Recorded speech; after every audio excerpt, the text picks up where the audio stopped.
कृष्णं कमलपत्राक्षं पुण्यश्रवणकीर्तनं वासुदेवं जगद्योनिं नौमि नारायणं हरिम्। तद्वज्जीवत्वं ब्रह्मणि तद्वज्जीवत्वम् यद्वत्तो ये चन्द्रद्वित्वम्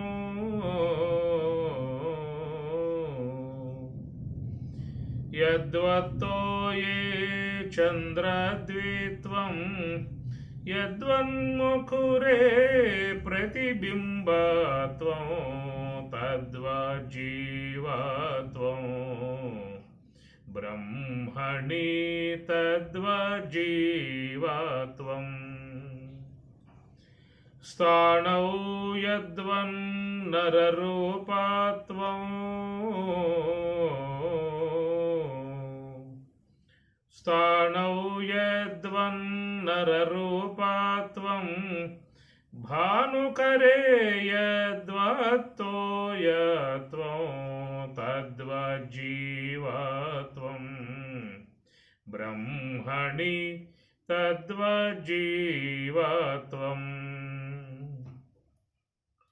शुक्तौ यद्वत् रजतमयत्वं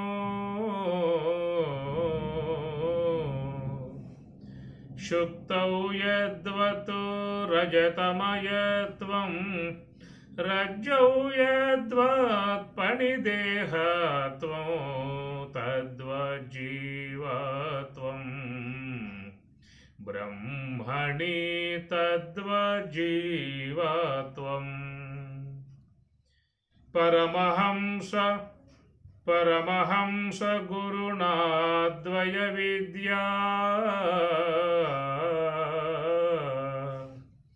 परमहंस गुरुणाद्वयविद्या भणिताधिकृता माया विद्या तद्वज्जीवत्वं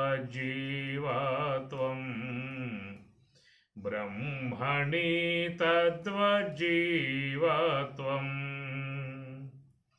तद्वज्जीवत्वं ब्रह्मणि तद्वज्जीवत्वं तद्वज्जीवत्वं ब्रह्मणि तद्वज्जीवत्वम्।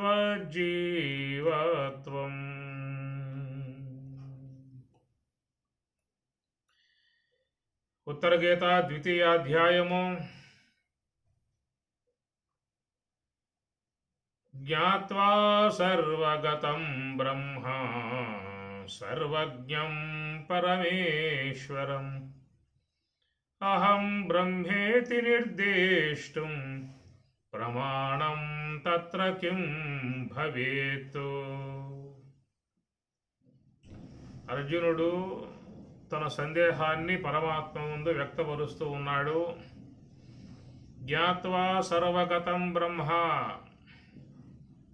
బ్రహ్మము అనేటువంటిది సర్వగతం, అంతటా వ్యాపకమై ఉన్నటువంటి స్వరూపము. సర్వజ్ఞం పరమేశ్వరం, పరమేశ్వరుడు చూసినట్లయితే ఆయన సర్వజ్ఞుడు, సమస్తమును ఎరిగినటువంటి వాడు, సమస్తమును శాసించేటువంటి వాడు. సమస్త జీవుల పోషణ ఆయన చేస్తున్న విధానమే. వ్యవహార విధానం అంతా కూడా ఈశ్వరుడు చూసుకుంటాడు. శుద్ధ బ్రహ్మము కేవలం అది సాక్షి మాత్రముగా ఏమీ చేసేది కాదు, చేయించేది కాదు. నిర్లిప్తమై, నిరాకారమై, నిర్గుణమై, శుద్ధమై, స్వచ్ఛమై, ఆనందత్వాది లక్షణాలతో ప్రకాశమానమై ఉండేటువంటి స్వరూపము బ్రహ్మము. ఈ రెండు అంశాలు మీకు భగవద్గీతలో స్వామివారు చాలా అందంగా చెప్పుకొస్తాడు 4వ అధ్యాయంలో. చాతుర్వర్ణ్యం మయా సృష్టం గుణకర్మ విభాగశః తస్య కర్తారం అపి మాం విద్ధి అకర్తారం అవ్యయం అవ్యయం. ఈ రెండు మాటలు మీకు గీతలో చాలా సందర్భాలలో మీకు స్వామి చెప్పే మాటలు. తస్య కర్తారం, తస్య ఆ విశ్వ నిర్మాణానికి, సమస్త వర్ణములు విశ్వ నిర్మాణానికి, దానికి తస్య కర్తారం, నేను కర్తనైనప్పటికీ కూడా అకర్తారం విద్ధి, మాం నన్ను అకర్తారం, ఏమీ కూడా చేసేవాడిని కాను అనేటువంటి విషయాన్ని మీరు తెలుసుకొనవలయును అంటే. తస్య కర్తారం అపి, నేను కర్తగా కనపడుతూ ఉన్నాను కానీ మాం నన్ను మీరందరూ కూడా అకర్తారం విద్ధి, కర్త కానివానిగా తెలుసుకోవలసి ఉంటుంది. రెండు మాటలు వస్తాయి. అంటే ఏమిటి? మాయ ఉపాధిగా కలిగి ఉన్నటువంటి ఈశ్వరుడు సమస్త కార్యములు చేసేవాడుగా ఉన్నాడు. మరి మాయా అధిష్టానమై ఉన్నటువంటి బ్రహ్మము అకర్తారం, అది ఏమీ చేసేది కాదు. ఏ క్రియలు ఆ వ్యవహారం అంతయు కూడా బ్రహ్మమునందు లేవన్నమాట. కాబట్టి ప్రకారముగా మాయా సమన్వితమై ఉన్నటువంటి ఈశ్వరుడు,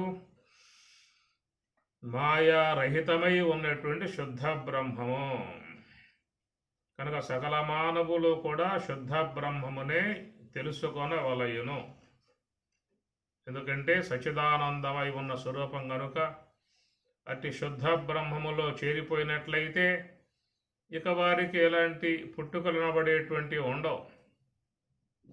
ఎందుకంటే శుద్ధ బ్రహ్మములో చేరినప్పుడు మరి ఆ జీవుల యొక్క జీవత్వం అంతా తొలగిపోతుంది.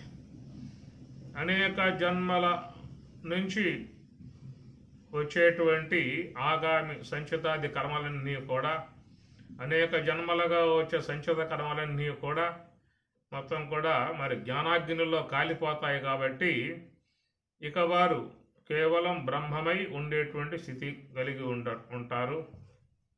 కాబట్టి ప్రకారముగా మరి అశుద్ధ బ్రహ్మము అనే విషయం చెబుతూ అకర్తారం అనే మాట చెప్పుకొస్తారు. ఇక్కడ కూడా ప్రశ్నలో మనం చూసినట్లయితే సర్వగతం బ్రహ్మ, సర్వగతం, సర్వ అంటే అంతటా, గతం అంటే పొంది ఉన్నటువంటి. మీకు ఈ మాట భగవద్గీత 3వ అధ్యాయంలో కూడా స్వామి చెబుతాడు. తస్మాత్ సర్వగతం బ్రహ్మ నిత్యం యజ్ఞే ప్రతిష్ఠితం అని 3వ అధ్యాయంలో వస్తుంది. తస్మాత్ సర్వగతం బ్రహ్మ, బ్రహ్మ అంతటా వ్యాపకమై ఉన్న విధానముగా ఇక్కడ కూడా సర్వగతం, అది అంతటా వ్యాపకమై ఉన్నది, నిర్లిప్తమై ఉన్నది, దేనిని అంటకుండా ఉన్నది, సమస్తానికి అధిష్టానముగా ఉన్నది. అది చేసేది కాదు, చేయించేది కాదు. కాబట్టి ఏ క్రియలు లేవు. ఇవి లేకపోవడం కారణం ఏంటంటే అది గుణాతీతం. గుణములు అనబడేటువంటి విధానంలోనే చెయ్యటము అనే విషయం వస్తుంది. గుణములు లేకుండా ఎవరు ఏం చేయలేరు. ఇప్పుడు మనం కూడా గుణములతో సంబంధం పడటం వల్లనే వ్యవహారం చేస్తూ ఉన్నాం. సాత్విక గుణముతో చేరామా, సాత్విక సంబంధమై ఉన్న గుణాలతో వ్యవహరిస్తాం. రజోగుణముతో చేరామంటే రజోగుణ సంబంధమై ఉన్న వ్యవహారాలు చేస్తాం. తమో గుణముతో చేరినట్లయితే తామసిక సంబంధమై ఉన్న కార్యాలు చేస్తాము. కనుక ఈ లోకంలో చూసినట్లయితే ప్రతి ఒక్కరూ కూడా ఏవో గుణాలతో సంబంధపడి వ్యవహారం చేస్తూ ఉన్నారు. కొంతమంది వ్యవహారం చాలా మరి మెచ్చుకోదగినదిగా ఉంటుంది, అందరికి ఆమోదయోగ్యంగా ఉంటుంది, 10 మంది మెప్పు పొందే విధానంగా ఉంటుంది, 10 మందికి మేలు చేసేదిగా ఉంటుంది, 10 మంది యొక్క క్షేమాన్ని కోరుకునే విధానంగా ఉంటుంది. అందరి పట్ల ఆత్మీయతా భావన, అందరినీ కూడా గౌరవప్రదంగా భావించే విధానము, ఇవన్నీ దేనికి వస్తాయంటే ఈ సాత్విక గుణం ఉన్నటువంటి వాళ్ళ లక్షణాలు ఈ ప్రకారంగా ఉంటాయి. అంతే, వాళ్ళ స్వభావం అంతే. ఎవరినీ కూడా వేధించరు, బాధించరు, హింసించరు, అందరి పట్ల ప్రేమ కలిగి ఉంటారు, అందరినీ కూడా మంచిగా భావిస్తారు.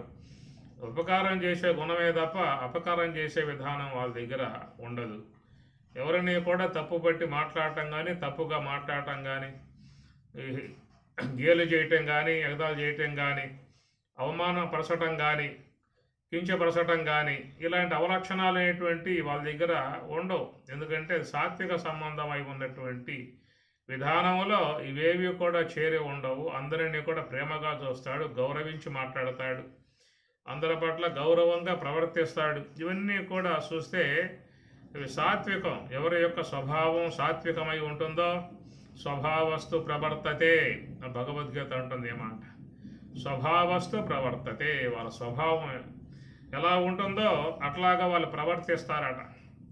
కాబట్టి సాత్విక స్వభావం గలవారు వాళ్ళ చర్యలన్నీ కూడా ఈ ప్రకారంగా ఉంటాయి.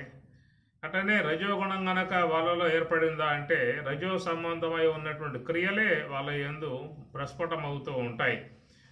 అకారణ వైరములు, అకారణ విద్వేషములు, అకారణంగా దూషించటము, అకారణంగా వారితో విభేదాలు పెంచుకోవటము, సాటు మాటలు చెప్పటము. ఎదురుగా ఉన్నప్పుడు ఒక రకంగా మాట్లాడతాడు, పక్కకు పోయి ఇంకో రకంగా మాట్లాడతాడు. కాబట్టి ఎదురుగా ఉన్నప్పుడు పొగుడుతాడు, పక్కకు పోయి తిడతాడు. ఇలా ఇవన్నీ కూడా చూసినట్లయితే రజోగుణ వ్యవహారం నుంచి వచ్చేటువంటి అన్నమాట. కాబట్టి ఆ రజో సంబంధ విధానాలు ఈ విపరీతమైనటువంటి వ్యవహారం కలిగి ఉండేటువంటివి.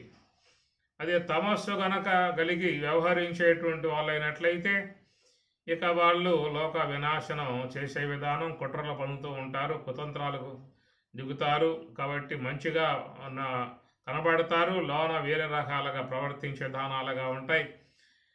ఇట్లా దారుణంగా చాలా హింసాత్మకముగా ఏదో రకంగా వాళ్ళని వినాశనం పొందింపజేసే విధానంగా ఇలాంటి దారుణమై ఉన్నటువంటి ఆలోచనలు కానీ వాళ్ళ స్వభావాలు కానీ ఉంటాయి. ఇవన్నీ గుణ ప్రవృద్ధ అనేటువంటి మాట గీత కూడా బోధిస్తూ ఉన్నది. స్వభావస్తు ప్రవర్తతే, వాళ్ళ స్వభావాలను అనుసరించి ప్రవర్తించే విధానము అని చెప్పని. కాబట్టి ప్రకారముగా బ్రహ్మమునందు ఏ క్రియలు లేకపోవడం కారణం ఏంటంటే అక్కడ గుణాలు లేవు అన్నమాట. కాబట్టి గుణములు అనేటువంటివి జీవుని యందు ఉండేటువంటివి.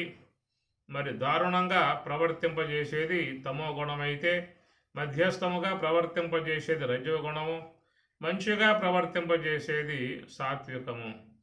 అందువల్లే మరి దేవతలు, యక్షులు, రాక్షసులు, పిశాచాలు దయ్యాలుగా చెప్పే మాట పరమాత్మ గీతలో కూడా ఈ విషయాలు ప్రస్తావించడం జరుగుతుంది.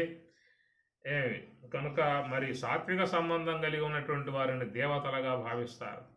ఈ రజోగుణ స్వభావం కలిగి ఉన్నటువంటి వారిని రాక్షసులు అని చెప్పని, ఈ తమోగుణ స్వభావం కలిగి ఉన్నటువంటి వారిని ఇక పిశాచాలుగా, ఇతర భూతగణాలుగా పోలిసే విధానాలుగా ఉండేటువంటిది.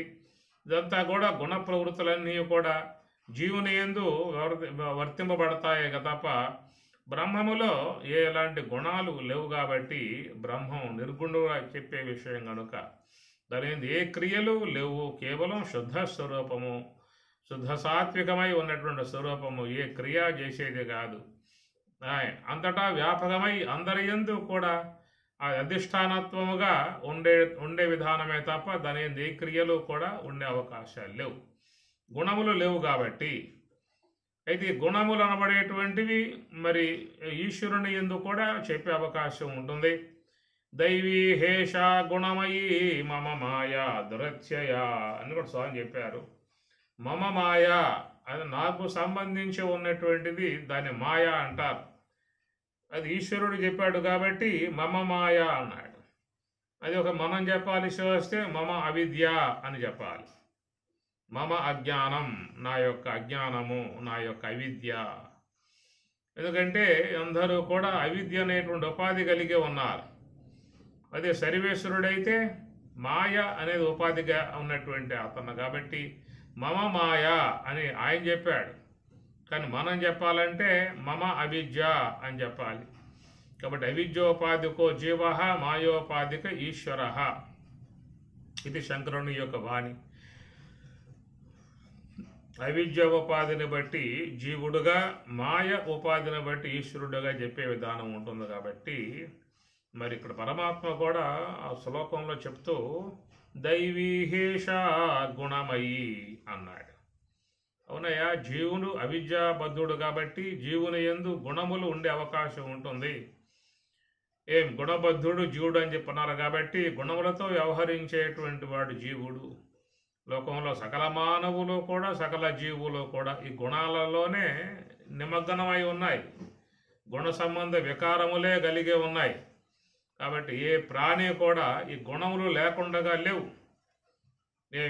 క్షణమపి జాతు తిష్టతి అకర్మకృత్ కార్యతే హి యవశః కర్మ సర్వః ప్రకృతి జైహి గుణైహి అన్నాడు స్వామివారు. ప్రకృతి ప్రకృతి వలన ఏర్పడేటువంటి గుణైహి గుణములతో. ఏమిటా గుణాలంటే సాత్విక, రాజస్యక, తామస్యక. కాబట్టి 3 గుణములు. అయితే ఇంకా సాత్వికం చూసినట్లే సాత్విక సంబంధ గుణాలు ఇందా చెప్పుకున్నాము, అవి వాళ్ళలో వ్యవహార విధానంగా ఉంటుంది. రజోగుణం దాని సంబంధ గుణాలు, అవన్నీ కామక్రోధాదులుగా చేరేటువంటివి. తమస్సు తామసిక సంబంధమై ఉన్న గుణాలు అని. ఇట్లాగా ఈ గుణములు గుణ సంబంధమై ఉన్నటువంటి మరి ఉపగుణములు, ఆ గుణాలకు సంబంధించిన గుణాలతో మరి వ్యవహరించే విధానం జీవులకు ఉంటుంది. అందువల్ల జీవులు గుణబద్ధులనే మాట కూడా చెప్పడం జరుగుతూ ఉన్నది. మరి ఈశ్వరుడు విషయం వచ్చినప్పుడు అది మమ మాయ అన్నాడు కదా. మరి మాయలో కూడా గుణాలు ఉన్నాయా? దైవీ హేష గుణమయి అన్నాడు అక్కడ. దైవీ అంటే దేవతా సంబంధమై ఉన్న దాన్ని దైవీ అంటారు. శుద్ధ సాత్విక మాయను దైవీ అంటారు. మలిన సాత్విక అవిద్యను దైవీ అని చెప్పిన అది ఆసురి అంటారు. కాబట్టి జీవునిలో చేరి ఉన్నటువంటి ప్రకృతిని ఆసురి అని చెప్పని అంటారు. నిన్న కూడా మనం ఈశావాస్యం చెప్పుకుంటూ అసుర్యా నామతే లోక అంధ్యన తమసావృతా తాన్నితే ప్రేత్య అభిగచ్చంతి అనే మంత్రంలో కూడా అసుర్యా అనే పదం అక్కడ వాడతారు. కనుక ఆశ్రయ సంబంధమై ఉన్నటువంటి ప్రకృతిని ఆశ్రయించి ఉన్నవాడు జీవుడు. కాబట్టి అంటే జీవుని యందు గుణములు ఉన్నాయి. ఆ గుణ సంబంధ విధానాలుగా వాళ్ళు వ్యవహరిస్తూ ఉన్నారు. గుణబద్ధులై ఉన్న విధానం అన్నారు. అట్టనే మరి శుద్ధ సాత్వికమై ఉన్నటువంటి మాయ, ఆ మాయలో మరి గుణములు చెప్పే విధానం ఎట్లా అని సందేహం కలిగే అవకాశం ఉంటుంది. మరి పరమాత్మ అయితే శ్లోకంలో ఆ పదం వాడాడు. దైవీ హేషా ఏషా, ఈ దైవీ అనేటువంటిది గుణమయి, గుణములతో చేరి ఉన్నది అన్నాడు. మరి ఈ ప్రకారంగా సర్వేశ్వరుడు కూడా గుణములతో చేరి ఉన్నాడు అనే మాటే వస్తుంది. ఎట్లయితే జీవుడు గుణబద్ధుడు అని చెప్పిన మాటలు వాడుతూ ఉన్నామో, మరి ఆ సర్వేశ్వరుడు మమ మాయ అని చెప్పనంటూ, మరి నా మాయ అని చెప్పనంటూ, అట్టి మాయ గుణమయి అని చెప్పి అంటున్నాడు. అంటే ఆయన కూడా మరి గుణములతో చేరి ఉన్న విషయముగా మనకు అర్థం అవుతుంది ఆ శ్లోకాన్ని బట్టి చూస్తే. మరి ఆయనలో గుణాలు ఉన్నప్పుడు మరి ఆ గుణాలు ఆయన బంధించవా? గుణములు బంధించే స్వభావం కలిగి ఉంటాయి కదా. కాబట్టి జీవుని ఎట్లాగైతే ఆ గుణాలు బంధించాయో ఈశ్వరుని కూడా మరి ఆ గుణాలు బంధించాలి కదా అనేటువంటి మాట చూసినట్లయితే మరి ఆ గుణములు అనబడేటువంటి ఆయనకి అధీనములో ఉంటాయే తప్ప ఆయన గుణబద్ధుడు గాడు, గుణాతీతుడు ఈశ్వరుడు. ఎందుకంటే ఆయన ప్రకృతి శుద్ధ సాత్విక ప్రకృతి, శుద్ధ సాత్విక ప్రకృతి. కాబట్టి అంటే ఆ ప్రకృతి ఆయన్ని బంధించేదిగా ఉండదు. జీవుడు మలిన సాత్విక ప్రకృతి. మలిన సాత్విక ప్రకృతి అని చెప్పని ఎందుకు చెప్పాము అంటే, వీడు నానా కార్యాలు చేస్తూ ఉన్నాడు లోకంలో, ఎన్ని రకాల కార్యాలు చేస్తూ ఉన్నాడు, ఎంతమందిని బాధిస్తున్నాడు, హింసిస్తున్నాడు, దోసుకుంటూ ఉన్నాడు.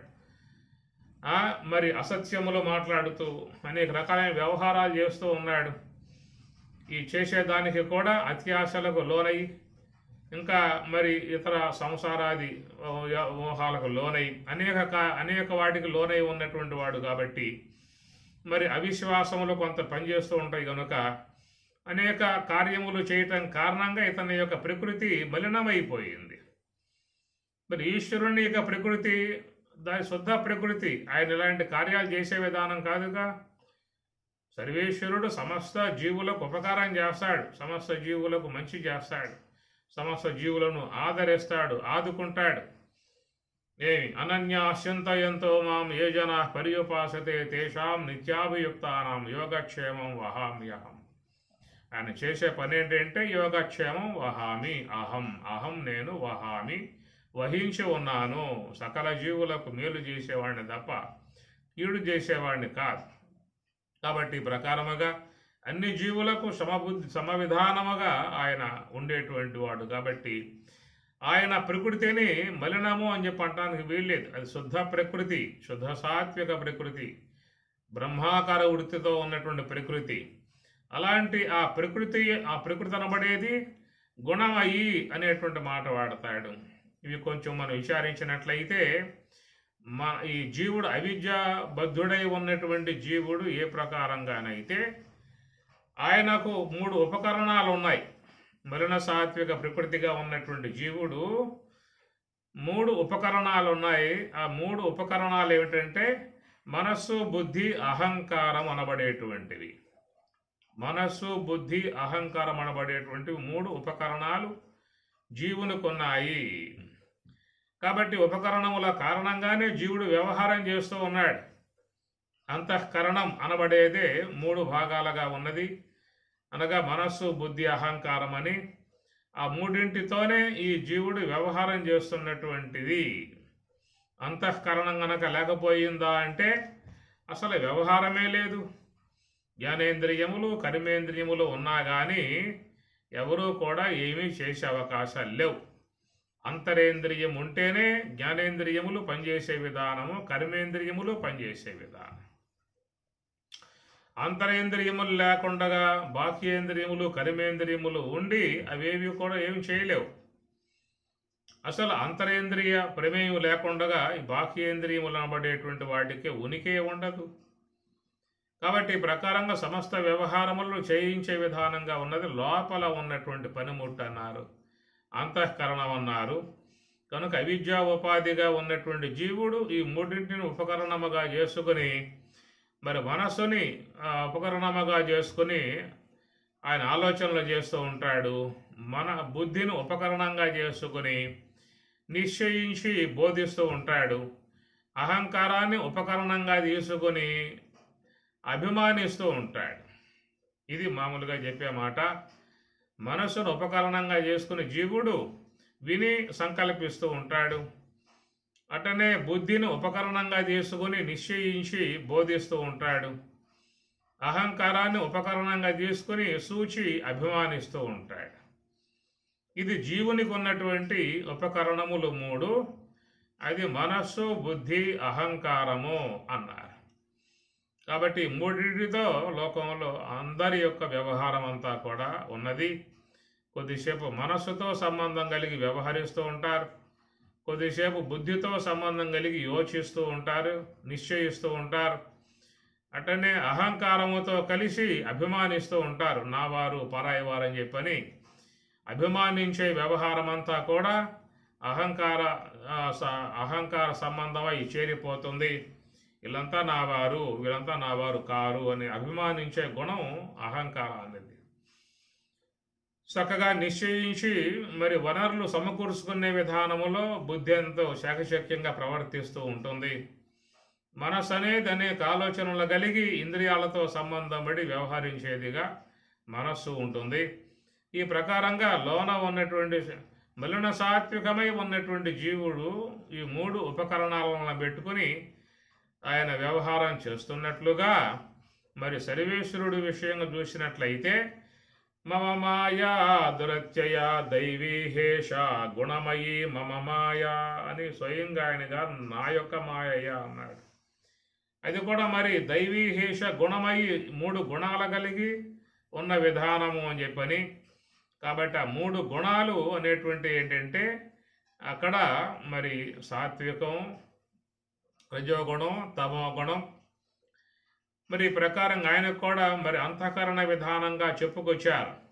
ఆయనకి మనస్సు ఉన్నది అన్నారు, ఆయనకి బుద్ధి ఉన్నది, ఆయనకు కూడా అహం అనేటువంటిది కూడా ఉన్నది, అహంకారం అన్నారు. అంటే ఈశ్వరుడికి కూడా అహంకారం ఉంటుందా అండి అన్న సందేహాలు కలిగే అవకాశం ఉంటుంది.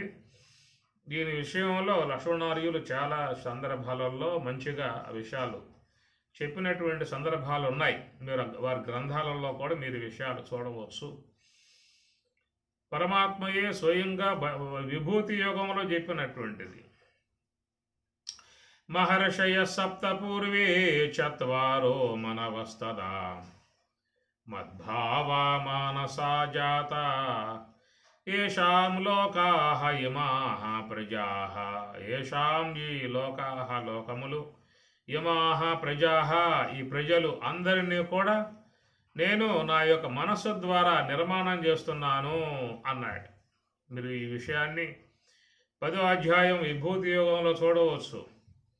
మహర్షయ సప్త పూర్వే, సప్త మహర్షులు, చత్వారో మనవస్తదా, మనువాది నలుగురు, మరి మనువులు, మనవస్తదా, వీళ్ళందరూ ఏంటో మద్భావ మానస జాత, నా మనస్సు నుంచి ఏర్పడ్డారు అన్నాడు సర్వేశ్వరుడు. మరి ఆయన మనస్సు ఏమిటి అక్కడ అంటే బ్రహ్మ. ఆయన మనస్సుని బ్రహ్మ అంటారు, ఆయన యొక్క బుద్ధిని విష్ణువు అంటారు. ఆ సర్వేశ్వరుని యొక్క అహమును రుద్రుడు అని చెప్పని అన్నారు. అనగా అవిద్య ఉపాధిగా ఉన్నటువంటి జీవునిలో ఉపకరణాలు చెప్పుకున్నాం కదా, మనస్సు, బుద్ధి, అహంకారం అని. మనస్సుతో సంకల్ప సృష్టి, దీనివల్ల ప్రాతిభాషిక విశ్వం ఏర్పడుతుంది. మనలో ఉండేది జగత్తు ప్రాతిభాషిక విశ్వము అన్నారు. మనోకల్పితమై ఉన్నదంతా కూడా ప్రాతిభాషికమే. మనో సంబంధ ఆలోచనలతో ఏర్పడేదంతా ప్రాతిభాషికమే. ఉదాహరణగా చెప్పుకోవాల్సి వస్తే స్వప్న జగత్తంతా కూడా ప్రాతిభాషికం. ప్రతీతి కాలంలో మాత్రమే గోచరిస్తుంది, తిరిగి మరలది అంతరిస్తుంది, కాబట్టి ప్రాతిభాషికము అన్నారు. కాబట్టి ప్రాతిభాషికమై ఉన్నటువంటి ఈ జగత్తు మనస్సు అనగా జీవుని యొక్క మనస్సుకు బ్రహ్మ ద్వారా నిర్మాణం చేయబడుతుంది అని అర్థం. అట్లనే మరి రుద్రునికి అనగా పరమశివునికి, ఆ సర్వేశ్వరునికి, సర్వజ్ఞం పరమేశ్వరం సర్వేశ్వరునికి ఎట్లయితే మరి ఆయన నిశ్చయించే విధానముగా బుద్ధి అన్నామో అది ఆయనకు విష్ణువుగా చెప్పే మాట. ఇక్కడ జీవుని యొక్క విషయంలో బుద్ధి అది సాత్వికంతో ఉంటుంది. మామూలుగా త్రిమూర్తులు అనే విషయం వచ్చినప్పుడు ఆడ చెప్పేది కూడా బ్రహ్మ రజోగుణ స్వభావం కలిగి ఉంటారు అని చెప్పని, విష్ణువు సాత్విక గుణం కలిగి ఉండుట, రుద్రుడు తమో గుణం కలిగి ఉండుట. ఎందుకంటే నిర్మాణాత్మక విధానం చేయాలంటే రజోగుణం ఉండాలి, సమస్తాన్ని పోషించాలంటే సాత్వికం ఉండాలి, సమస్తం లయింపజేయాలంటే తమస్సు ఉండాలి. అట్లా మనలో కూడా మనస్సు అనేటువంటి బ్రహ్మ రజోగుణం కలిగి ఉన్నది, బుద్ధి అనేటువంటి విష్ణువు సాత్వికం కలిగి ఉన్నాడు, అహంకారం రుద్రుడు మనలో మరి తామసికం. ఈ మూడింటి ద్వారా మనం కూడా వ్యవహారం చేస్తూ ఉన్నాం. మనస్సుతో మరి సంకల్పాలు ప్రాతిభాషిక విశ్వం చేస్తూ ఉంటాం, బుద్ధితో నిశ్చయించి చక్కగా మరి వనరులు సమకూర్చుకొని మరి కుటుంబ పోషణ అంతా కూడా ఈ బుద్ధి యొక్క దీని మీద ఆధారపడే ఆర్జన ఉంటుంది. కాబట్టి బుద్ధి శక్తి గలవారు అంటారు, బుద్ధి బలం గలవారు, బుద్ధి యోచన గలవారు, బుద్ధితో యోచించేవారు, మంచి బుద్ధి గలవాడు, మంచి బుద్ధిమంతుడు అని ఇట్లాగా లోకంలో వాడుతూ ఉంటాం. కాబట్టి ఆ బుద్ధి అనేది యోగ్యత కలిగి ఉన్నది, వ్యవహార దక్షత కలిగి ఉన్నది, సమస్త కార్యములు కూడా చక్కగా నిర్వర్తింపజేసేదిగా ఉన్నది, పొరపాట్లకు లోను కాకుండా వ్యవహరింపజేసేది బుద్ధి, పశ్చాత్తాపాలకు గురి కాకుండా చక్కగా కాపాడేది బుద్ధి. అలాంటి ఆ బుద్ధి అనేది మన యొక్క జీవన విధానాన్ని చక్కదిద్దుకుంటూ ఉన్నాం, కుటుంబాలను పోషిస్తూ ఉన్నాం, అనేక కార్యాలు చేయటానికి బుద్ధిని చక్కగా వాడుకోవటం అవుతుంది. కాబట్టి పోషణ విధానం బుద్ధి అన్నారు. అట్లాగా రుద్రుడు లయకర్త అని చెప్పని ఈశ్వరుల్లో ఉన్నటువంటి యొక్క అంతఃకరణం రుద్రుడు లయకర్త అన్నారు. అట్లా మనలో ఉన్న అహంకారం కూడా మరి తమో గుణం కలిగి ఉంటుంది కాబట్టి అది కూడా లయకర్తే. ఒక రకంగా చూసినట్లు లయకర్త, ఈశ్వరుడు లయకర్త అని చెప్పనే కదా, సమస్త విశ్వమంతా లయింపజేస్తాడు కాబట్టి లయకర్త అన్నారు. అట్లా మనలో ఉన్నటువంటి యొక్క తమో గుణం కలిగి ఉన్నటువంటి యొక్క అహంకారం అది కూడా లయకర్తయే. ఎందుకంటే ఈ తమస్సు అనబడేటువంటి దాని ద్వారానే మనకి ఈ నిద్ర అనేది సంప్రాప్తమవుతుంది. పగలంతా కూడా మరి ఈ జాగ్రత్త వ్యవహారం చేస్తాం కదా, నిద్ర రావాలని చెప్పనంటే తమో గుణం అనేది మనలో ఏర్పడి ఉండాలి. ఈ తమస్సు అనేది ఏర్పడితేనే మానవులు నిద్రించే విధానం ఏర్పడుతుంది. నీకు నిద్ర అనేది రావాలంటే నీలో తమస్సు ఆవహించాలి. తమస్సు ఆవహిస్తేనే నీకు నిద్ర అనేది వస్తుంది. విశ్రాంతిని పొందగలుగుతావు. జ్ఞానేంద్రియ, కర్మేంద్రియ, అంతరేంద్రియములు మొత్తం కూడా ఉపశమిస్తాయి. అలాంటి యొక్క స్థితిలో ప్రశాంతముగా ఉండి పరమశాంతిని పొంది మళ్ళా మనం బయటికి వస్తూ ఉన్నాం. కనుక మరుపు అనేది రావాలంటే మనలో తమస్సు అనేది ఆవహించాల్సి ఉంటుంది. దానినే లయము అన్నారు. కాబట్టి మొత్తం లయం కావాలి. ఇప్పుడు మనం ఉపన్యాసం అయిన తర్వాత ఈ కార్యానికి మనం ఉపక్రమిస్తాం. సమస్త వ్యవహారములు పక్కన పెట్టేస్తాం. అన్ని కార్యాలను ముగింపజేసుకుంటాం. మంచిగా సదుపాయాలు ఏర్పాటు చేసుకుంటాం. లైట్లు మొత్తం ఆర్పేస్తాం. అక్కడి నుంచి లయ విధానంగా మన ప్రక్రియ కొనసాగుతుంది. లయ వృత్తి కొనసాగుతుంది. ఎప్పుడైతే మరి నిద్ర విషయముగా అన్ని సమకూర్చుకుని ఉపక్రమిస్తావో ఆ ఉపక్రమించిన విధానములో మరి నీలో ఉన్నటువంటి కర్మేంద్రియములు ముందు జడమవుతాయి. ఆ తర్వాత ఒక్కటొక్కటే జ్ఞానేంద్రియాలు కూడా ఉపశమిస్తాయి. ఇట్లా ఈ విధముగా జ్ఞానేంద్రియములు, కర్మేంద్రియములు, అంతరేంద్రియములు మొత్తం కూడా వృత్తి రహితం అయితేనే నీకు మరి నిద్ర అనేటువంటి లయం నీకు ఏర్పడుతుందన్నమాట. ఆ లయం కనుక లేకపోయిందా అంటే నీ పరిస్థితి గందరగోళం. తెల్లవార్లు కూర్చున్నావు, పగలంతా కూర్చుంటావు. కనుక ఈ లయ విధానం లేకపోయిందా అంటే అందరూ కూడా చాలా ఇబ్బంది పడే పరిస్థితి, చాలా సఫర్ అయ్యే పరిస్థితి. ఎవరికి ఆరోగ్యాలు కూడా ఉండవు.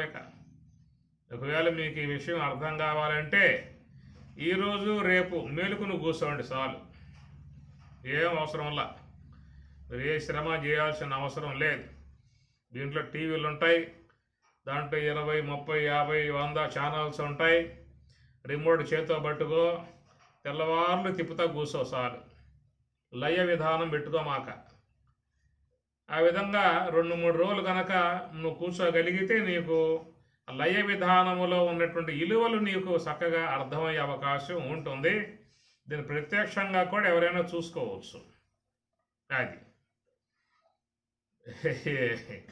కాబట్టి లయ వృత్తి కూడా మనకు అవసరమే. ఆ లయ వృత్తి లేకపోయిందా అంటే మనకి నిద్ర అనే అంశం లేదు.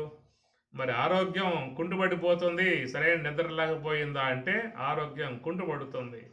హుషారా ఉండదు. ఇంద్రియములలో సరైనటువంటి యొక్క ఉత్సాహ వ్యవహారం ఉండదు. దేహంలో కూడా శక్తి ఉండదు.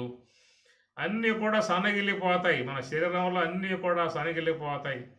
వీళ్ళు ఎంత ఆహారం తిన్నా కానీ మరి సరైనటువంటి యొక్క నిద్ర అనేటువంటి యొక్క లయ వృత్తి కనుక అందకపోయిందా అని చెప్పనంటే మరి సరైనటువంటి యొక్క ఆరోగ్యం కాదు. కాబట్టి కంటార నిద్రపోయేటువంటి వాళ్ళు మాత్రమే వాళ్ళు చక్కటి ఆరోగ్యం కలిగే ఉంటారు. కొంతమంది చూడండి, అట్లా నైటు భోంచేశారా 10 అయిందా అంటే అట్లా నడ్డి వాల్చగానే మరి నిద్ర తన్నుకు వస్తుంది. ఎంబటే వాళ్ళు గురకబెట్టి నిద్రలోకి వెళ్ళిపోతారు. అదృష్టవంతులు వాళ్ళు. కొంతమంది అయితే తన్నుకులాడాలి. ఆ పక్కగా దొర్లి ఈ పక్కగా దొర్లి తలకాయ పట్టికేసి బాదుకుని ఏమిరా కర్మ, నిద్ర రావటం లేదే, 12 అయిపోయింది, 1 గంట అయింది, 2 గంటలు అయింది, మళ్ళీ పొద్దున్న పరిస్థితి ఏంటి, షాపుకు పోవాలి, షాపులో కూర్చోవాలి, నిద్రపోతానేమో వాడు కూర్చొని వల్ల ఇట్లా భయాలు అనేవి చోటు చేసుకుంటాయి అన్నమాట. కాబట్టి మనకు ఈ లయం అనేటువంటిది కూడా జీవితంలో చాలా అవసరమై ఉన్నది. ఈ లయ విధానం అనేది ఈశ్వరుడి యొక్క సంబంధమై ఉన్నటువంటి లోపల అహంకారం ఉన్నదే. అది ఈశ్వరుని యొక్క అంశగా మనకి స్వామివారు చెప్పిన అంశాలు. మీరు కావాలంటే స్వామివారి రచనలు చదివితే మీకు వాటిలలో ఇలాంటి విషయాలు శుద్ధంగా స్వామి చెప్పినవి మీరు చూడవచ్చు. అందుచేత ఇక్కడ మరి జీవుడు ఈశ్వరుడు చెప్పినట్లయితే ఇరువురిలో కూడా మరి ఈ 3 పనిచేస్తున్నటువంటి విధానము దైవీ హేష గుణమయి అని చెప్పేసి అని ఆయనకు మనస్సు, బుద్ధి, అహంకారం 3 ఉన్నాయి. ఈ జీవుడు అనబడేటువంటి వానికి కూడా బుద్ధి, మనస్సు, బుద్ధి, అహంకారం అనే 3 ఉన్నాయి. ఈ 3 ఉపకరణములతో మరి అటు ఈశ్వరుడు తన వ్యవహారం కొనసాగిస్తూ ఉన్నాడు, జీవుడు తన వ్యవహారం కొనసాగిస్తూ ఉన్నాడు. కాబట్టి మాయా సమన్వితమై ఉన్నటువంటి ఈశ్వరుడు తన మనసుతో సృష్టిస్తున్నాడు అనే విషయం నేను చెప్పింది కాదు. భగవద్గీత 10వ అధ్యాయంలో స్వామి స్వయంగా చెప్పాడు కదా. మహర్షయ సప్త పూర్వే చత్వారో మనవస్తదా మద్భావ మానస జాత. మత్తో భావ మానస, నా మనసు వల్ల ఏషాహ లోకాహ ఇమా ప్రజాహ, ప్రజలందరూ కూడా నా మనస్సు వల్లే సృష్టించాను అన్నాడు. అంటే ఆయన మనస్సు ఏమిటయ్యా? ఆయన మనస్సు బ్రహ్మ. కాబట్టి ఆయన యొక్క బుద్ధి విష్ణువు, ఆయన యొక్క రుద్రుడు అహంకారము, ఈ 3టితో తన సృష్టి స్థితి లయములు ఈ 3 చేసేది సర్వేశ్వరుడకు, మాయాపతియకు సర్వేశ్వరుడు ఆయన చేస్తూ ఉన్నాడు. అలాంటి విధానముగా మరి ఆ యొక్క ఈశ్వరుని యొక్క అంశగా ఉన్నాడు. కాబట్టి జీవుడు జీవుడు అని చెప్పనంటే ఈశ్వరాంశ కలిగి ఉన్నటువంటి వాడు జీవుడు అని చెప్పేసి అని. ఇరువురికి ఏమిటయ్యా తేడా అంటే, మలిన సాత్విక ఉపాధి ఏమో ఈయనకు ఉన్నది, శుద్ధ సాత్విక ఉపాధి ఏమో ఈశ్వరునికి ఉందన్నమాట. ఇది వ్యత్యాసం. మలిన సాత్విక ఉపాధి జీవునికి ఉన్నది, శుద్ధ సాత్విక ఉపాధి ఈశ్వరునికి ఉన్నది. అందువల్ల మలిన సాత్విక ఉపాధిగా ఉన్నటువంటిది కాబట్టి జీవుడు బద్ధుడు అన్నారు. శుద్ధ సాత్విక ఉపాధి కలిగి ఉండటం కారణంగా ఈశ్వరుడు ముక్తుడు అన్నారు. ఇట్లాగా ఉన్నటువంటి విధానం. ఈ ఇద్దరి గురించి మనకు భగవద్గీత 15వ అధ్యాయంలో చాలా చక్కగా మీకు అక్కడ విషయాలు వస్తాయి. ద్వావిమౌ పురుషౌ లోకే చరశ్చాక్షర ఏవ చ క్షర సర్వాణి భూతాని కూటస్థోక్షర ఉచ్యతే. అస్మిన్ లోకే ద్వాపురుషౌ స్థౌ అని స్వయంగా స్వామి చెప్పిన మాట. ఈ శరపురుషునికి అక్షర పురుషునికి అతీతముగా ఉన్నటువంటి అతను పురుషోత్తముడు అంటారు. శుద్ధ బ్రహ్మమును పురుషోత్తముడు అంటారు. యస్మాక్షరం అతీతోహం అక్షరాదపి చ ఉత్తమః అతోస్మి లోకే వేదే చ ప్రతితః పురుషోత్తమః. కాబట్టి భగవద్గీత 15వ అధ్యాయానికి వ్యాసుల వారు పురుషోత్తముడు అని పేరు పెట్టాడు. పురుషోత్తమ ప్రాప్తి యోగము అంటాడు. అందువల్ల భగవద్గీత మీకు చూసినట్లయితే పురుషోత్తమ ప్రాప్తి యోగముతో భగవద్గీత సందేశం అనేది ముగిసింది. లాస్ట్లో వచ్చే శ్లోకం మీకు ఆ విషయం బోధిస్తూ ఉన్నది. ఇతి గుహ్యతమం శాస్త్రం ఇదముక్తం మయా నఘ ఏతద్బుద్ధ్వా బుద్ధిమాన్ స్యాత్ కృతకృత్యశ్చ భారత. భారత అర్జున కృతకృత్యశ్చ, నువ్వు కృతకృత్యుడవు. నువ్వు చక్కటి సందేశాన్ని విన్నావు, నీ జీవితం ధన్యమయ్యింది, నీ జీవితం పావనమయ్యింది. ఇది గుహ్యతమం శాస్త్రం, నీకు ఇంతవరకు తాత్విక సంబంధమై ఉన్నటువంటి విషయమంతా మీకు చెప్పడం జరిగింది అంటాడు స్వామివారు 15వ అధ్యాయం చివరి శ్లోకంలో. ఇతి అంటాడు. ఇతి అంటే అయిపోయిందన్నమాట. అథ అంటే ప్రారంభం. అథ ద్వితీయోధ్యాయ, అథ తృతీయోధ్యాయ, అథ షష్ఠోధ్యాయ. మీకు అన్ని ఇట్లా వస్తాయి గీతలో. అథ అనే పదముతోనే మీకు అధ్యాయం ప్రారంభమవుతుంది. ఇది శ్రీమద్భగవద్గీతాసు ఉపనిషత్సు బ్రహ్మ విద్యాయాం యోగశాస్త్రే అని అన్నప్పుడు ఇతి అనే పదం వాడతారు. అథతో ఆరంభమవుతుంది, ఇతి అనే దాంతో ముగింపబడుతుంది. కాబట్టి ఈ ప్రతి అధ్యాయంలో కూడా అథ తృతీయోధ్యాయ అంటాడు, ఇతి అని ముగింపజేస్తారన్నమాట. అట్లా ఇక్కడ పరమాత్మ కూడా ఇతి గుహ్యతమం శాస్త్రం, ఇంతవరకు నీకు విషయం అని చెప్పాను అన్నాడు. దాంతో ముగిసింది. ఎందుకంటే మరి పురుషోత్తమ ప్రాప్తి యోగం కాబట్టి ఇక పురుషోత్తమ ప్రాప్తిని పొందాడు అంటే ఇక వాని జీవితం ముగిసినట్లే అన్నమాట. ఇది చక్కటి సందేశాత్మకముగా వచ్చేటువంటి యొక్క అంశము పరమాత్మ గీతలో చెప్పే మాట. కాబట్టి ఆ ప్రకారముగా మరి ఈ యొక్క ఈశ్వరుడు చూసినట్లయితే ఈశ్వరుడు జీవుడు ఇరువురికి కూడా అతీతముగా ఉన్న స్వరూపాన్ని పురుషోత్తముడు, అది శుద్ధ బ్రహ్మము అంటారు. అట్టి ఆ శుద్ధ బ్రహ్మమే ఈశ్వరుని యందు ఉంటే ఆయన్ని పరమాత్మ అన్నారు. జీవుని యందు ఉన్నటువంటి ఆ చేతనాన్ని ప్రత్యేగాత్మ అంటారు. కాబట్టి ఈ చేతన విధానంగా చూసినట్లయితే ఈశ్వరుని యందున్న చేతనం బ్రహ్మమును పరమాత్మ అంటారు.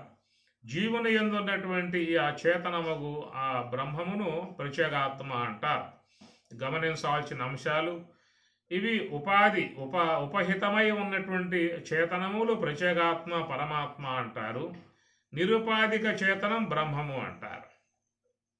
ఉపహిత చేతనములు అన్నారు అనగా అవిద్యోపాధిగా ఉన్న చేతనం ప్రత్యేగాత్మ, మాయ ఉపాధిగా ఉన్న చేతనం పరమాత్మ. అటనే అవిద్య విశేషణముగా ఉన్న చేతనం జీవుడు, మాయ విశేషణముగా కలిగి ఉన్న చేతనం ఈశ్వరుడు అంటారు. కనుక విశేషణములను బట్టి విశిష్టుడు జీవుడు, విశిష్టుడు ఈశ్వరుడు కూడా విశిష్టుడు. విశేషణములతో చేరి ఉన్న దానిని విశిష్టము అని చెప్పని అంటారు. విశేషణములతో చేరి ఉంటే దాన్ని ఏమంటారు? విశిష్టుడు అని చెప్పని అంటారు. అందువల్ల మీకు రామానుజాచార్యుల వారు విశిష్ట అనే పదం వాడుతూ సిద్ధాంతాన్ని లోకంలో ఏర్పాటు చేశాడు. దాన్ని విశిష్టాద్వైతము అంటారు. శంకరుల వారు అద్వైతం అనే మాటతో ఆయన తన సిద్ధాంతాన్ని చక్కగా లోకానికి అందించగా, రామానుజులు కొంచెం దాన్ని మార్పు చేసుకుని అద్వైతం అనేటువంటి పదాన్ని అట్లాగే ఉంచుకున్నాడు. దాని ముందు విశిష్ట అనే పదం చేర్చాడు. విశిష్ట అద్వైతము, విశిష్టాద్వైతము అంటారు. శంకరులు కేవలం అద్వైతం అనే పదం వాడాడు. దానికి ఇంకో పదం చేర్చి రామానుజులు విశిష్ట అద్వైతము, ఇది నాది అద్వైతమే, ఆయన కూడా చెప్పిన నాది అద్వైతమే. అయితే నా అద్వైతంలో ఏముంటుందంటే విశిష్టం చేరి ఉంటుంది. ఆ విశిష్టము చేరి ఉన్నటువంటి అద్వైతము అని చెప్పని అన్నాడు. మరి ఏమిటా విశిష్టము అనేది చూసినట్లయితే తాను సేవించేటువంటి ఒక దేవదేవుడు అనేక విశేషణములు కలిగి ఉన్నాడు కాబట్టి అలాంటి యొక్క విశేషణములు కలిగి ఉన్నటువంటి దేవుని ఆరాధించే విధానముగా ఉన్నటువంటి మా సాంప్రదాయము విశిష్టాద్వైతము అన్నారు. కాబట్టి ప్రకారముగా ఈ విశేషణములు అనేటువంటివి జీవుని యందు ఉంటాయి, ఈశ్వరుని యందు ఉంటాయి. కాబట్టి ఆ విశేషణములు కలిగి ఉన్న విధానములో ఇరువురు కూడా విశిష్టులుగా ఉంటారు. అది జీవుడు విశిష్టుడే, ఈశ్వరుడు కూడా విశిష్టుడే అన్నమాట. ఎందుకంటే ఎవరికుండే విశేషణాలు వాళ్ళకు ఉంటాయి. కాబట్టి మీకు అద్వైత సిద్ధాంతంలో చెప్పుకొచ్చినప్పుడు ఆ విశిష్టాత్మ గోచర ఆంతర ప్రత్యక్ష ప్రమా అనేది ఒకటి ఉందన్నమాట. విశుద్ధాత్మ గోచర ఆంతర ప్రత్యక్ష ప్రమా అని, విశిష్టాత్మ గోచర ఆంతర ప్రత్యక్ష ప్రమా అని ఇట్లా మరి అధ్యాస భాష్యంలో శంకరుడు బోధించే విషయం ఉంటుంది. ఇది చాలా కొంచెం విచారణాత్మకమై ఉన్నటువంటి యొక్క అంశం కాబట్టి మనం దాంట్లో ప్రస్తుతానికి పోయే అవకాశం లేదు. అందువల్ల విశేషణము కలిగి ఉన్నటువంటి వాడు విశిష్టుడు, జీవుడు, ఈశ్వరుడు ఇరువురు కూడా విశిష్టులే అని అర్థము. విశేషణములతో చేరి ఉన్నారు కాబట్టి ఈ ప్రకారముగా మరి ఈ జీవేశ్వరులు విశేషణములతో చేరి ఉండటం కారణముగా అలాంటి విశేషణములనేటువంటివి లేకుండగా స్వరూప లక్షణములు కలిగి ఉన్నటువంటి విధానం శుద్ధ బ్రహ్మము అని చెప్పని, అట్టి ఆ శుద్ధ చేతనమే ఇటు మాయ ఉపాధి యందు పరమాత్మగా, అవిద్య ఉపాధి యందు ప్రత్యేగాత్మగా ఉన్నప్పుడు ఈ రెండు కూడా ఉపహితములుగా చెప్పినప్పుడు అవిద్య ఉపహితము ప్రత్యేగాత్మ, మాయ ఉపహితము పరమాత్మ అని, అవిద్య విశేషణముగా కలిగి ఉన్న అతడేమో జీవుడు అని, మాయ విశేషణముగా కలిగి ఉన్నటువంటి వాడు ఈశ్వరుడు అని చెప్పని ఇవి కొంచెం మనం నిదానంగా విశ్లేషించుకోవాల్సి ఉంటుంది. నేను కేవలం పొడి మాటలు మాత్రం వాడాను. వాటి మీద కొంచెం వివరణాత్మకముగా మనం పోయినప్పుడు మీకు బాగా ఇంకా మనస్సుకి అర్థమయ్యే అవకాశం ఉంటుంది. అది ఎప్పుడైనా మనం ఈ రాబోయే శ్లోకాల్లో ఈ విషయాలు వస్తాయి, ఆడ ప్రస్తావించుకుందాము. కాబట్టి అందుచేత మరి ఆ శుద్ధ బ్రహ్మము అని చెప్పనంటే అది ఏ క్రియ అనేది కూడా ఆ శుద్ధ బ్రహ్మమునందు లేదు. సమస్త వ్యవహారమంతా కూడా జరిగేది ఈశ్వరుడు, అటనే జీవుడు, ఈ ఇరువురు అన్నమాట. కాబట్టి జీవ పరిధిలో ఈయన తన వ్యవహారం చేసుకుంటూ ఉన్నాడు, ఈశ్వర పరిధిలో ఆయన తన వ్యవహారాన్ని చేస్తూ ఉన్నారు. ఇరువురు కూడా మరి ఊరుకుని ఉన్న విధానం కాదు. ఊరుకుని ఉన్న విధానం శుద్ధ బ్రహ్మం, దాంట్లో ఏ వ్యవహారము లేదు. కాబట్టి ఈ యొక్క మాయ అనే ఉపాధి ఏర్పడటం కారణంగా ఈయన ఊరుకునే విధానం లేదు. అవిద్య అనే ఉపాధి ఏర్పడటం కారణంగా జీవుడు కూడా ఊరుకునే విధానం లేదు. ఇరువురు కూడా వారి వారి కార్యములను కొనసాగించుకునే విధానముగా ఉన్నది. కాబట్టి ఈ ప్రకారముగా ఈశ్వర కార్యముగా ఏర్పడ్డటువంటిది ఈ నామరూపాత్మకమై ఉన్న జగత్తు. భూమి, జలము, అగ్ని, వాయువు, ఆకాశం. భూమిరాపో అనలో వాయు ఖమ్మనో బుద్ధిరేవచ అహంకార ఇతీయం మే భిన్నా ప్రకృతి అష్టదా అని స్వయముగా సర్వేశ్వరుడే ఈ మాట చెప్పిన మాట. భూమి ఆపహ నలః వాయు ఖం మనః బుద్ధి ఏవశ అహంకార ఇతీయం మే భిన్నా ప్రకృతి అష్టదా, 8 విధములుగా ఉన్నటువంటి ప్రకృతి నా ద్వారా ఏర్పడింది అన్నాడు. ఏమిటయ్యా అంటే భూమి, జలము, అగ్ని, వాయు, ఆకాశం, అహంకార తత్వము, మహత్తత్వము, అవ్యక్త తత్వము అనబడేటువంటి 8 విధములుగా ఉన్నటువంటి యొక్క ప్రకృతిని సర్వేశ్వరుడు ఏర్పాటు చేసుకున్న విధానము. మన ఎదురుగా కనపడుతున్నటువంటివి భూమితో వ్యవహారం చేస్తూ ఉన్నాం, జలముతో వ్యవహారం చేస్తూ ఉన్నాం, అగ్నితో వ్యవహారం చేస్తూ ఉన్నాం, వాయువుతో వ్యవహారం చేస్తూ ఉన్నాం, ఆకాశముతో వ్యవహారం చేస్తూ ఉన్నాం. మనకు అందుబాటులో ఉన్నటువంటివి ఈ 5 అన్నమాట. 5టితో మనం మరి వాటితో సంబంధం పడి వ్యవహారం చేసుకుంటున్నటువంటి విధానము. ఈ ప్రకారముగా ఈ మెటీరియల్ పంచభూతాత్మకమై ఉన్నటువంటి పదార్థాలని సర్వేశ్వరుడు ఆయన తన కార్య విధానము ఏర్పాటు చేస్తే అంటే ఆ విశ్వము నుంచి మరి అనేకమైనటువంటి ఫలాదులు, అనేకమైన ధాన్యాదులు, సరే అనేకమైనటువంటి యొక్క మరి తర్కారీలు ఇవన్నీ కూడా సర్వేశ్వరుడు సంకల్పానుగుణ్యముగా జీవుల యొక్క పోషణార్థమై ఏర్పాటు చేసినటువంటి విధానము. కనుక ఈ పృథివీ నుంచి ఉత్పన్నమయ్యేటువంటి యొక్క వృక్షజాలము నుంచి, సస్యముల నుంచి, అనేకమైన లతల నుంచి ఏర్పడేటువంటి యొక్క పదార్థములు జీవులకు పోషణార్థమై ఆయన సర్వేశ్వరుడు చేసినటువంటి విధానాలు.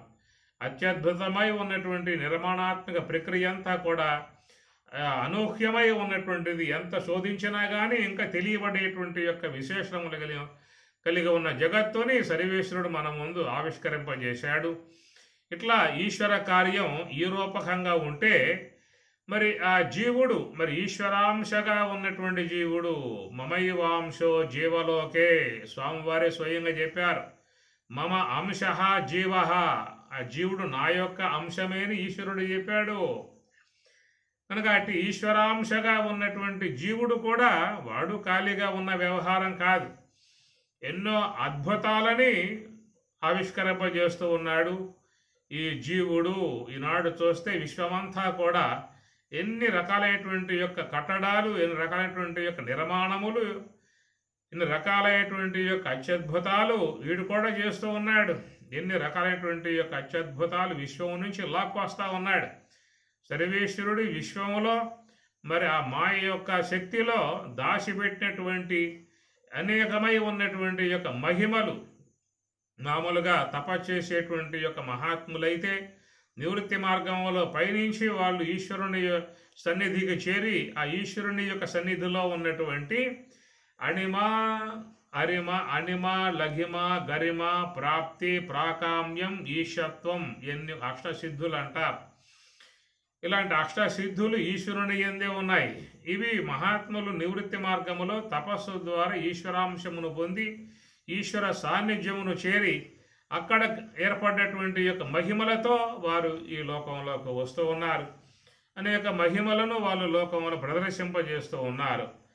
అట్లా చేసినటువంటివన్నీ కూడా మనం చూస్తూ ఉన్నాం. బ్రహ్మంగారు కానీ, అటనే ఇంకా షిరిడి సాయి కానీ, ప్రవృత్తి సాయి కానీ, ఇంకా అనేక మంది మహాత్ములు ఇవన్నీ కూడా చేసిన విధానం, ఇవన్నీ కూడా ఈ సర్వేశ్వరుని యొక్క అధ్యయనములో ఉండేటువంటి అన్నమాట.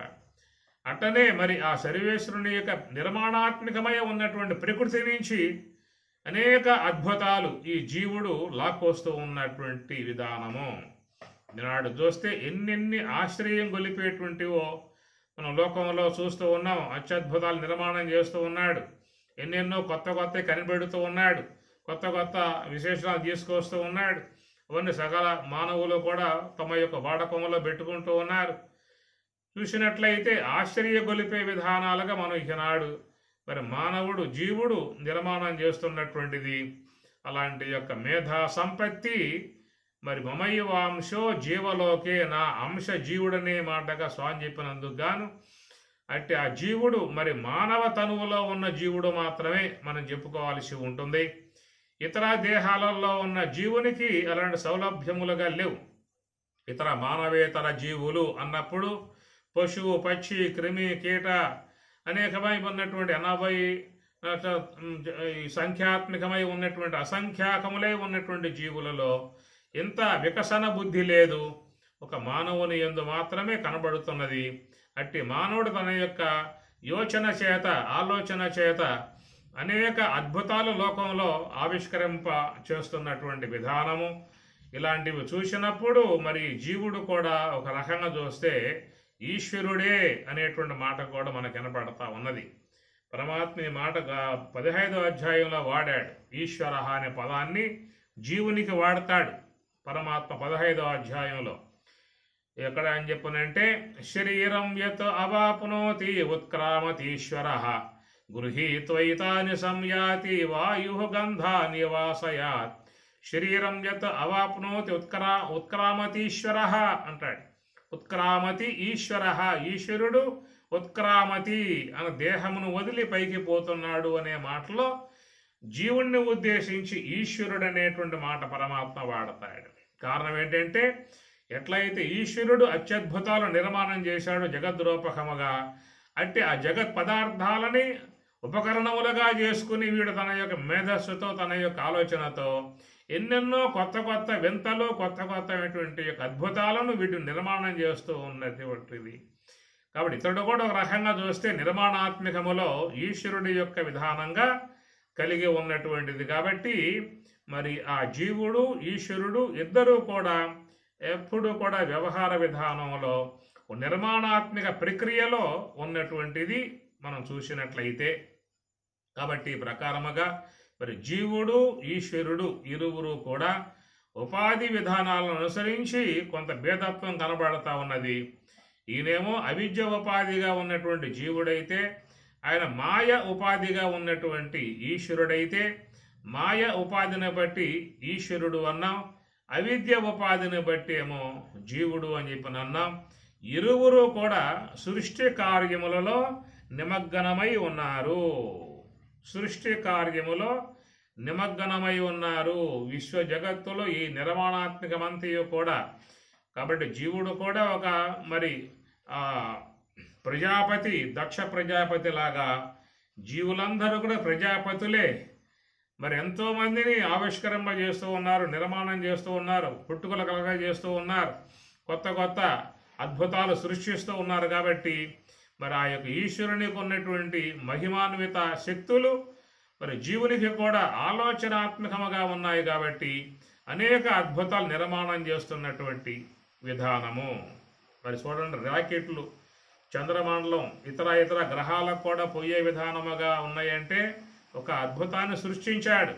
అట్లా విమానం విదేశాలకు తీసుకుపోయే విదేశాలకు చేర్చే విధానముగా విమానాలు లాంటివి కూడా అతడు తన యొక్క మస్తిష్కము నుంచి ఆలోచన రూపకముగా వాట్లను నిర్మాణం చేసి అవలీలగా మరి చక్కగా వినివీధిలో ప్రయాణం చేసి అనేక ప్రదేశాలకు చేరుకుంటున్న విధానము. ఇట్లాంటి అద్భుతాలు చెప్పుకుంటూ పోతే ఎన్నో ఎన్నో ఎన్నో ఉన్నటువంటివి. కాబట్టి నిర్మాణాత్మకములో అటు ఈశ్వరుడు, ఈ యొక్క వ్యవహార విధాన నిర్మాణాత్మకములో ఇటు జీవుడు, ఇరువురు కూడా గుణములతో చేరి ఉన్నటువంటి వారు. కాబట్టి ఈ మాట మనం ఎందుకు చెప్పుకున్నామంటే, దైవీహేష గుణమయి మమ మాయ అన్నాడు. కాబట్టి కేవలం మాయయే గుణాత్మకమై ఉన్నదా అని చెప్పనంటే మరి మమ అవిద్య గుణాత్మకము అని చెప్పాలి. అనగా దైవీహేష గుణమయి.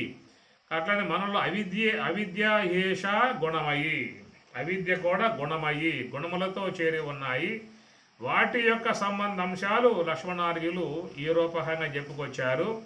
ఆయనలో ఉన్న గుణాలు బ్రహ్మ, విష్ణువు, రుద్రుడు అని చెప్పని, మనలో ఉన్నటువంటి గుణాలు మనస్సు, బుద్ధి, అహంకారము అని చెప్పని ఆయన త్రిమూర్తులు కలిగే ఉన్నారు.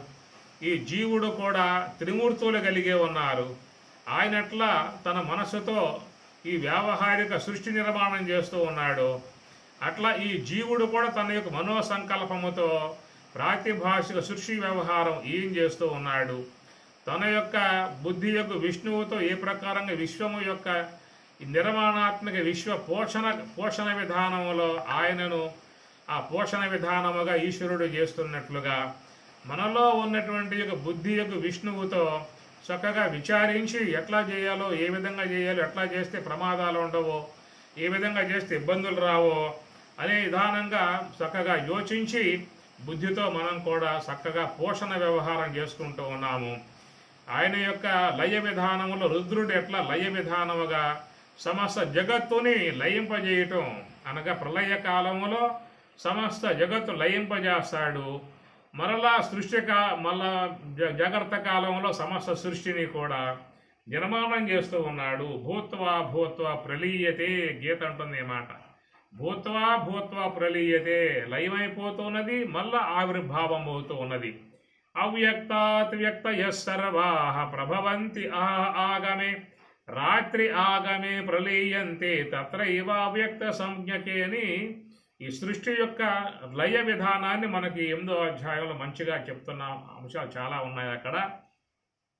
కాబట్టి ఈ ప్రకారంగా లయ విధానములో ఆయన రుద్రుడు, ఆయన మాయా అంశమై ఉన్న రుద్రుడు సమస్తమును లయింపజేస్తూ ఉన్నాడు. మళ్ళా సృష్టి కాలములో జగత్తంతటిని కూడా ఆవిర్భజేస్తూ ఉన్నాడు. ఇది ఆయన యొక్క లయ విధానము. అట్లా మనలో ఉన్నటువంటి యొక్క అహంకార అనగా తామసిక సంబంధమై ఉన్నటువంటి అహం వృత్తి కూడా మనలో లయ వృత్తి కలిగి ఉన్నది. ఇందా చెప్పుకున్నాం కదా. ఆ లయ వృత్తి ఏమిటయ్యా అంటే పగటి సమయంలో సమస్త ఇంద్రియ వ్యవహారం అంతా ఉంటుంది. అదేవిధంగా రాత్రి సమయంలో మరి అన్నీ కూడా మొత్తం లోపల అవిద్యలో లయమైపోయి ఉంటాయి. దాన్ని నిద్ర అన్నారు.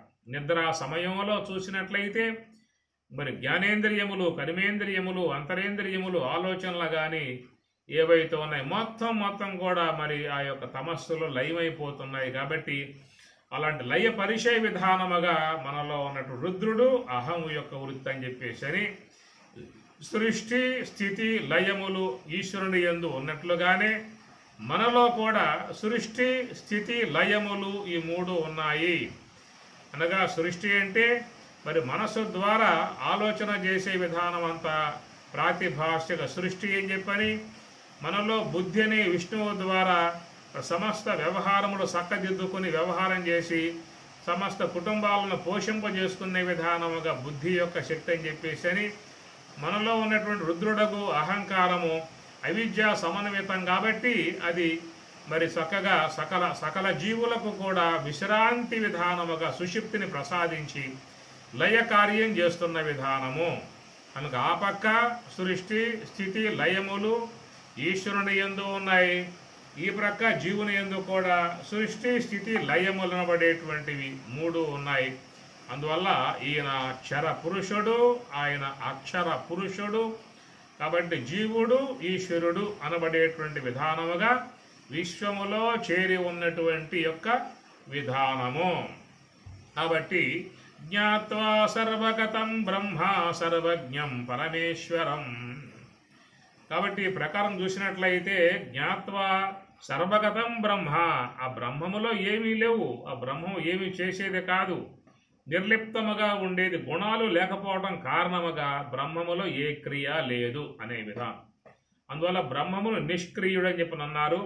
ఇక్కడ కూడా సర్వగతం అంతటా వ్యాపకమై ఉన్న అంశముగా బ్రహ్మమును చెప్పారు.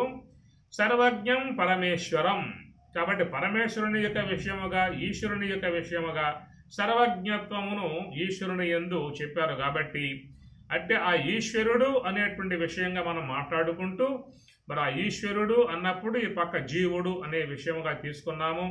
మరి ఆ ఈశ్వరుడు మా దైవీహేష గుణమయి అన్నాడు కాబట్టి నేను మాయా సమన్వితమై ఉన్నాను. అయితే నా మాయలో 3 గుణాలు ఉన్నాయి అన్నాడు కాబట్టి మరి ఆ గుణములు జీవుని యందు లేవా అంటే జీవుని యందు కూడా గుణాలు ఉన్నాయి అని చెప్పని జీవునిలో ఉన్న గుణాలు మనస్సు, బుద్ధి, అహంకారం అన్నాం. ఈశ్వరునిలో ఉన్నటువంటి ఆ గుణాలే బ్రహ్మ, విష్ణువు, రుద్రుడు అని చెప్పి అన్నాం. ఆయనట్లయితే మాయా సమన్వితమై బ్రహ్మ ద్వారా సృష్టి, విష్ణువు ద్వారా పోషణ, రుద్రుని ద్వారా లయం అనేటువంటివి చేస్తూ ఉన్నాడు. అట్లాగే ఈ పక్క ఈ జీవుడు అనేటువంటి వాడు కూడా తన మనసు అనేటువంటి బ్రహ్మతో ప్రాతిభాషిక జగత్తుని, తన బుద్ధి యొక్క విష్ణువుతో తన యొక్క జీవన పోషణ విధానాలని, తన యొక్క అహంకారమగు రుద్రునితో మరి సుషుప్తి ఆది అవస్థ లయింపజేసుకునే లయాది విధానాలు ఈయన చేసుకుంటూ ఉన్నాడు అని చెప్పనే విషయం మీద ఇరువురు చేరి ఉన్న విధానము అనేటువంటిది మన ఈశ్వరుని యొక్క విషయంలో చెప్పుకోవటం జరిగింది. సర్వజ్ఞం పరమేశ్వరం అన్నారు. అహం బ్రహ్మేతి నిర్దేష్టం ప్రమాణం తత్ర కిం భవేతు. కాబట్టి ఇక్కడ చాలా క్రిటికల్గా ఉన్నటువంటి అంశాలని ప్రస్తావిస్తున్నటువంటి విధానము. జ్ఞాత్వా అన్నాడు ముందు, తెలుసుకోదగినది ఉన్నది. జ్ఞాత్వా అంటే త్వాప్రత్యయం, ఇది త్వాప్రత్యయం. జ్ఞాత్వా తెలుసుకొనవలసి ఉన్నది అనేటువంటి మాటలో సర్వగతం బ్రహ్మ, సర్వం వ్యాపకమై ఉన్నటువంటి బ్రహ్మ అని ఒక పక్క శాస్త్రములు బోధిస్తూ ఉన్నాయి. సర్వజ్ఞం పరమేశ్వరం, ఈశ్వరుడు సర్వజ్ఞుడై ఉన్న విధానముగా శాస్త్రములు బోధిస్తూ ఉన్నాయి. అదే సందర్భములో మరి నీవే ఈశ్వరుడివి, నీవే బ్రహ్మము అనేటువంటి మాటలు కూడా మీకు వేదములో వస్తూ ఉన్నాయి. నీవే బ్రహ్మము అంటే మరి అహం బ్రహ్మాస్మి అనే మాట ఉంది కాబట్టి మహావాక్యము నీవే బ్రహ్మం అనే మాట వస్తూ ఉన్నది. శివోహం శివోహం, అహం నేను, శివ శివుడను, నేనే శివుణ్ణి అనే విధానముగా కూడా మనకి మరి మాటలు వస్తూ ఉన్నాయి. ఇవి మీకు స్కందోపనిషత్తులో ముఖ్యంగా వస్తాయి. ఏమి జీవ శివ, శివో జీవ, సజీవ కేవల శివ అనే మాటలు మీకు స్కందోపనిషత్తులో వస్తూ ఉంటాయి.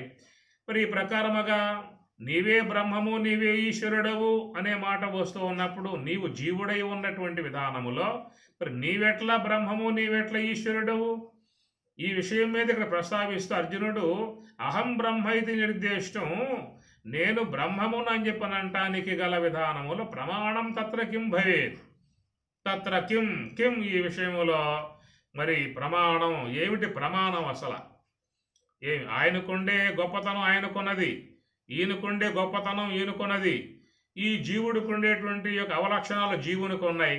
ఇలాంటి భేదభావాలు కలిగి ఉన్న విధానములో మరి ఆ బ్రహ్మమే నేనని చెప్పని ఒక మాట పక్కన, ఈ సర్వేశ్వరుడే నేనని చెప్పిన పక్కన వాడుతున్నారు.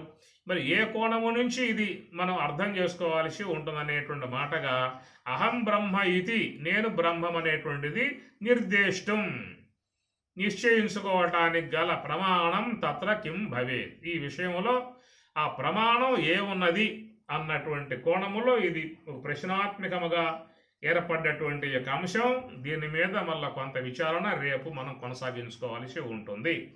ఓం సహనా భవతు సహనౌ భునక్తు సహ వీర్యం కరవావహై తేజస్వినావధీతమస్తు మా విద్విషావహై. ఓం శాంతి శాంతి శాంతి. హరి ఓం తత్సతు. శ్రీ గురుభ్యో నమః. హరి ఓం.